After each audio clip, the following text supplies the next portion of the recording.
السلام عليكم خوتي خواتاتي، كدايرين؟ لاباس عليكم بخير؟ كنتمنى تكونوا ديما بصحة جيدة يا ربي، ويلقاكم لا فيديو ديالي بأحسن الأحوال. مرحبا بكم في قناة فاطي تيفي. كيف ما عودتكم ديما كنجيب لكم حلقات على مسلسل الدم المشروق. اليوم غنقدم لكم الحلقة 21.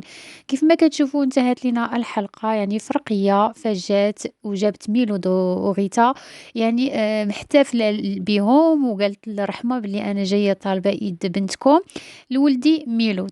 فكيف ما كتشوفوا أخوتي في الحلقة الموالية أن غادي تشوفوا هذه خطة دارتها أرقية باش تقدر أنها تنتقم من رحمة وسعيدة. كيف ما كتشوفوا سعيدة من بعد ما عيط عليها صالح، يعني لقاتو هدا البقر تمايا يعني قاجينو السيد، يعني شي حد قجو وخلاه تما. فغتشوفوا أن سعيدة غادي تبدا تغوّت، وفي التالي كلهم غادي يجيو يجريو، الرحمة وكذلك ريتا، ميلود، كلهم غادي يجيو يجريو وغادي يلقاو صالح، يعني شي حد قجّو ومرمي تما. فغتشوفوا أخوتي أن صالح يعني توفى، يعني قتلوا شي حد وخلاه تما مرمي. هذه خطة يعني داروها لصالح باش يقدروا أنه يتهناو منه. كيف ما كتشوفوا أن رقية يعني فاش شدات ميلود وغيتا كانت بغات تصفيها لغيتا، ولكن ميلود يعني قال ليها باللي غيتا يعني واخا عارفة كلشي يعني ما يمكنش أنكِ تقتليها. فهنايا الشرط ديال رقية، قالت ليه إلا ما كانش غادي نقتلوها ضروري السيدة خاصها تكون معانا. فغيتا غادي تولي معاهم، لأن غادي تقول لهم هذه مرت ولدي وهي عارفة علينا كلشي، غادي تكون معانا. ولكن غيتا قالت لهم باللي واحد الشخص آخر راه عارف بزاف د الأسرار ديالكم. وميلود حتى هو يعني عارف بلي صالح عارف عليهم بزاف ديال الحوايج، فهاد الشي قالوه لرقية. رقية خوتي جات دارت هاد الخطة وصيفطت الابن ديالها أحمد. كيف ما كتشوفوا داك العرس راه ما فيهش أحمد، كاين غير جواد والخال ديالهم ورقية و...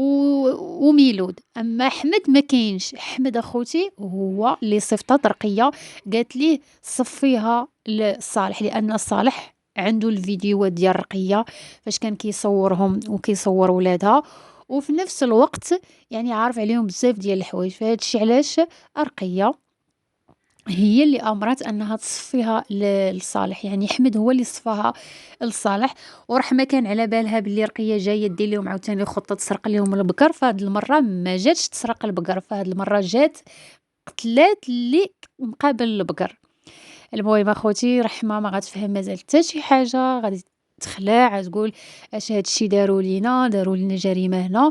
ومن بعد اخوتي غادي يشوفوا ان الشرطة يعني الجدرمية غادي يجيو، غادي يديروا البحث ديالهم، ولكن ما عندهم حتى شي دليل شكون اللي صفاها لصالح. فسعيدة خوتي غادي تنهار، غادي تبقى تبكي وتغوت، لأن صالح كتبغيه بزاف، وديما كانت كتقول لي نمشيو من هنا ونمشيو نكملوا حياتنا في المدينة، ولكن هو ما بغاه. فهنايا علاش رقية صفاتها لصالح. صالح حيت كيعرف بزاف ديال الحوايج وبزاف ديال المعلومات، وفي نفس الوقت كيعاون البنات، هذاك هو السند ديالهم، كيقول لهم شنو غادي يديروا شنو اللي ما غاديش يديروا وشنو اللي غادي يردوا منه البال. يعني هذا الشيء علاش حيدوا باش هذوك الثلاثه البنات يبقاو يعني بثلاثه بهم. ولكن غيتا راه غادي تديها رقيه، لان غتقول لهم هذه الزوجه ديال ولدي، فهنا غتبقى غير سعيده ورحمه. وفي نفس الوقت اخوتي غادي تشوفوا انهم ما غاديش يعرفوا شكون اللي صفاها لصالح، ولكن اللي صفاها ليه راه هو احمد اللي هو الابن ديال رقيه، ورقيه هي اللي امرت بهذا الشيء. في نفس الوقت اخوتي يعني قاسم كان باغي يدير مشكل لصالح، كان قال لي صفيها للبشير، ولكن ما صفاها لي ما حتى شي حاجه. في نفس الوقت أخوتي البشير يعني غادي يخرج من السبيطار من بعد ما غادي يولي لاباس، ولكن غادي تكون صدمة قوية لولدو. ولدو خوتي غادي ينتقم منه مازال، لأن شنو دار؟ مشى باع كلشي لرحمة، يعني بحال أذى الأب ديالو. فهنايا غادي تشوفوا أن قاسم فاش رحمة رجعت الأملاك هو ما باغيش، حيت بغا هادوك الأملاك يرجعوا ليه هو، يكونوا ديالو هو. ولكن رحمة صدقات مطورة عليه، يعني صيداتو. ورحمة كيف ما كتشوفوا خوتي ولات شريرة حتى هي، ولات يعني السيدة حتى هي ولات كتفكر راسها، يعني ما بقات كترحم حتى شي واحد. فهنا خوتي البشير فاش غادي يخرج غادي يقرر أنه ينتقم من قاسم. أول حاجة قاسم، لأن قاسم هو اللي تسبب في هاد الشي كامل وجا وساعد البنات. فداك الموس اللي كان هاز صالح في الأول وكان باغي يصفي به البشير، فهداك الموس هو باش غادي يديروا جريمة اللي غادي تشوفوا غادي يتأذى بها قاسم. فقاسم هنايا غادي يمشيو ليه لأعز الناس ليه، اللي هي الزوجة ديالو. الزوجة ديالو ولات خايفة بزاف، كيف ما كتشوفوا فاش ولدات في السبيطار، يعني الابن ديالها ما بغاش يعطيه القاسم غير يهزو، فهي ولات خايفة على راسها بزاف وخايفة على ولدها. فقاسم غادي تشوفوا أن البشير غادي يصفيها ليه للزوجة ديالو. هذا هو الانتقام اللي غادي يدير البشير. البشير ما غاديش يرحمهم مازال، من بعد ما داروا ليه ديك الخطه وداو ليه الاملاك، صافي تما فين غادي تشوفوا خوتي غادي يبين النياب ديالو ديال المعقول، وفي نفس الوقت غينتقم حتى من ولدو، داك الولد اللي عنده اللي كيغدروا. وغتشوفوا كذلك ان غيتا يعني غادي تولي تعذبها رقية، غادي تولي تتعامل معاها واحد التعامل خايب، غادي يعنفوها السيدة، غادي يوربطوها وغادي يبقاو يضربوا فيها ويعنفوا فيها، حيت أصلا كيف ما كتشوفوا أن غيتا وميلود فاش دارت لهم رقية داك العرس ما كانوش فرحانين، يعني ما فرحانينش، هما باغيين بعضياتهم ولكن ما فرحانينش حيت دايرين خطة. رقية هي اللي أمرتهم أنهم يديروا داك الشي باش أنهم يقدروا يصفوها لصالح.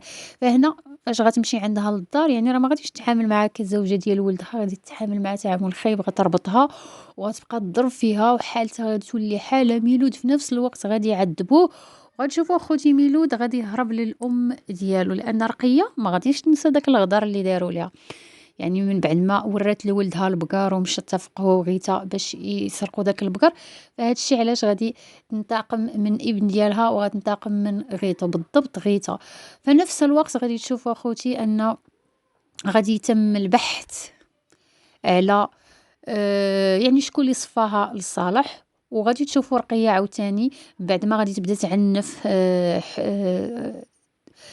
غيتا، غادي تشوفوا أنها غادي دير مع رحم عاوتاني شي اتفاق باش تقدر أنها ترجعها للسوق، يعني تكون معاها في السوق. يعني ضروري غادي يديروا شي تخطيط تاني بيناتهم باش يقدروا أنهم يكونوا مع بعض، ولكن في نفس الوقت كما كتشوفوا أنهم كلهم غدارين، كلهم أشرار، يعني حتى شي واحد ما فيهم زعما كاين كيفكر غير الناس اللي معاه، ولا كيفكر غير راسو صافي. يعني يكون واحد كيقول أنا راسي، ويكون واحد كيبغي دوك الأملاك كاملين.